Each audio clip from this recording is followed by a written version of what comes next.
100 रोटी वाला ससुराल। सुनो जी, मुझे तो शीतल की बड़ी फिक्र रहती है। उसका ध्यान तो बस घर के बाहर दोस्तों के साथ घूमने फिरने में ही रहता है। उसे कुछ बोलो तो एक नहीं सुनती। मैं तो कहती हूँ इसकी जल्दी शादी वादी करवा दो, वरना लड़की हाथ से निकल जाएगी। तुमसे ज़्यादा चिंता है मुझे शीतल की शादी की। कल ही वो रामपुर वाले मौसा जी को फ़ोन भी किया था। बता रहे थे एक लड़का है नज़र में, उनका अपना घर है और लड़का भी अच्छा है। अरे तो फिर बस बात चलाओ ना, एक बार देखे तो सही लड़का और घर बार कैसा है। कौन से लड़के की बात चल रही है यहाँ? तुम्हारी शादी की बात चल रही है बेटी। अब तुम्हारी शादी की उम्र हो रही है तो लड़का तो देखना पड़ेगा ना। उफ़ो, मुझे अभी नहीं करनी शादी वादी। ये तो मेरे खेलने कूदने के दिन है।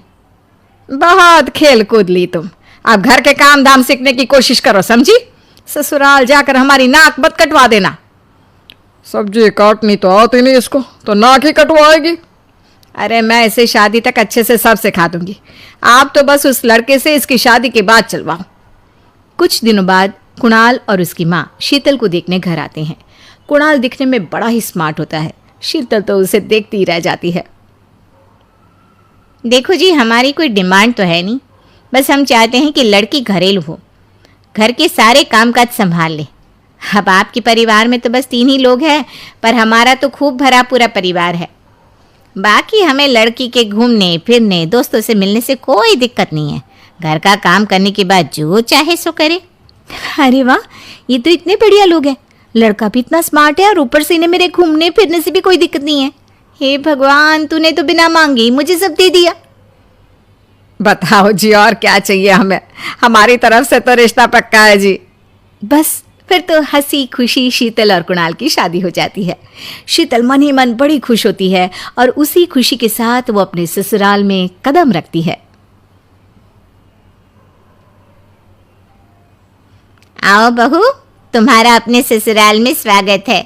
ये मिलो अपने परिवार से। ये तुम्हारे ससुर जी, तुम्हारी ननद सुनीता और गीता, सुनीता के पति राजेश और उनके 2 बच्चे राजू और चिंटू। ये ना हमारे साथ यहीं रहते हैं।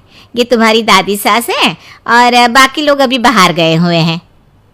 इतने सारे लोग, ये सब यहीं रहते हैं इस घर में? अरे अभी तो मेरे देवर देवरानी और उनके 3 बच्चे यहाँ नहीं है। उसके मायके में भी शादी थी ना, तो बस वहीं गई है। कल तक आ जाएंगे। हे भगवान, ये घर है या धर्मशाला? ये सब एक साथ इस घर में कैसे रहते हैं? मुझे तो पता ही नहीं था इनका इतना बड़ा परिवार है। अब समझी कि कोई डिमांड क्यों नहीं की इन्होंने। ये सब चाल चले मेरे साथ। अरे बहू, खड़े खड़े क्या सोच रही हो? चलो अपने कमरे में जाकर आराम करो। जी माँ जी। अगले दिन शीतल का ससुराल में पहला दिन होता है। शीतल रसोई में जाकर सबके लिए खीर बनाने लगती है। तभी उसके ननद सुनीता आती है। अरे वाह भाभी, आज क्या बना रही हो? बस दीदी, आज वो पहली रसोई है ना, तो खीर बना रही थी। अरे भाभी, ये खीर वीर रहने दो। घर में 4 लोगों को शुगर है और कुछ लोग मीठा ही नहीं खाते। आप ना सीधा खाना ही बना दो। क्या फ़र्क पड़ता है मीठा बने या नमकीन, बस बहू के हाथ की पहली रसोई होनी चाहिए ना। जी दीदी, तो फिर मैं खाना ही बना देती हूँ। आप बता दो खाने में क्या बनेगा? बस सिंपल सी कोई सब्जी बना दो, जैसे आलू गोभी या आलू मटर, और उसके साथ रोटियां सेक दो। हमारे परिवार में अब तुम्हें मिलाकर पूरे 20 लोग हो गए हैं। 15 बड़े और 5 बच्चे।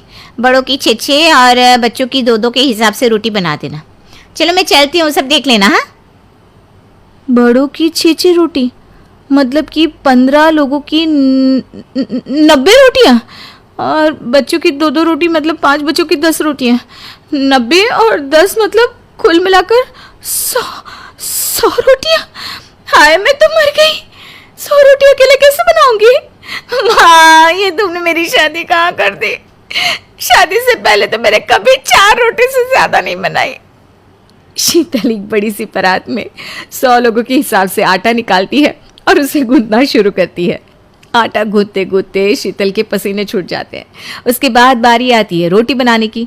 शीतल एक एक करके रोटी बनाना शुरू करती है और 10 रोटी बनाते ही अपनी कमर पकड़ लेती है। हाय, मैं मर गई। मेरी कमर टूट गई खड़े खड़े, और ऊपर से इतनी गर्मी। मैं 100 रोटियां कैसे बनाऊंगी? अरे भाभी, सब बाहर रोटियों का इंतजार कर रहे हैं। जरा जल्दी जल्दी रोटी सेक दो। सब वीडियो पसंद आया हो तो लाइक करें, ऐसी वीडियो के लिए कमेंट करें।